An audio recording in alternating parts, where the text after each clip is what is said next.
Everyone welcome back my channel cooking for happiness. আশা করি সবাই অনেক ভালো আছেন। আজ আপনাদের সাথে খুব সহজ মিট বক্স রেসিপিটা শেয়ার করছি। তো এখানে আমি সব কিন্তু ঘরোয়া উপকরণ ইউজ করেছি।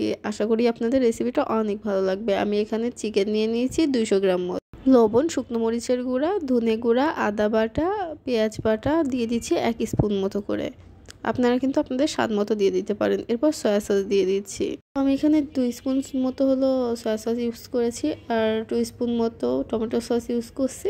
তো এটা মাখিয়ে আমি কিছু সময় ম্যারিনেট করে রেখে দেবো। কিছু সময় ম্যারিনেট করে রাখার পর আমি এখানে কর্নফ্লাওয়ার দিয়ে দিচ্ছি। কর্নফ্লাওয়ার অথবা চালের গুঁড়া আপনারা যেটা ইচ্ছা মানে বাসা যেটা থাকবে সেটা দিয়েই তৈরি করে নিতে পারেন, কোনো সমস্যা নেই।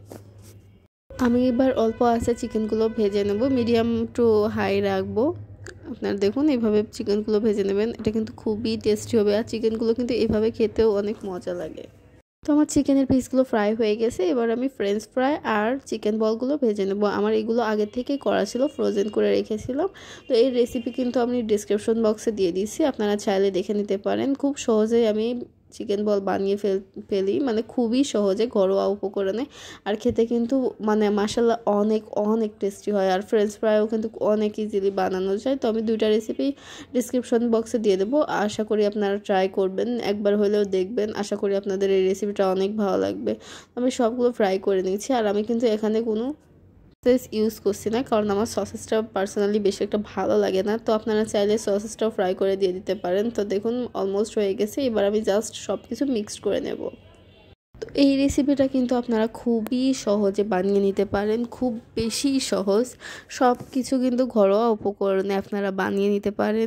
রেসিপিটা কেমন লেগেছে অবশ্যই আমাকে কমেন্ট করে জানাতে ভুলবেন না। আর ভালো লাগলে সবার সাথে শেয়ার করবেন। তো আমি এবার মেয়োনিজ দিয়ে দিয়েছি আর টমেটো সস দিয়ে দিয়েছি। আর কিছুটা আমি কালো মরিচের গুঁড়া দিয়ে দিয়েছিলাম। আপনারা চাইলে ইউজ করতে পারেন, আবার না চাইলে নাও করতে পারেন। বাচ্চাদের যদি খাই বাচ্চারা, তাহলে কালো মরিচের গুঁড়োটা দেওয়ার দরকার নেই। তো আমার গলায় আজকে অনেক ব্যথা হয়েছে ঠান্ডার জন্য, কণ্ঠটা অনেক বাজে লাগছে, তার জন্য সরি।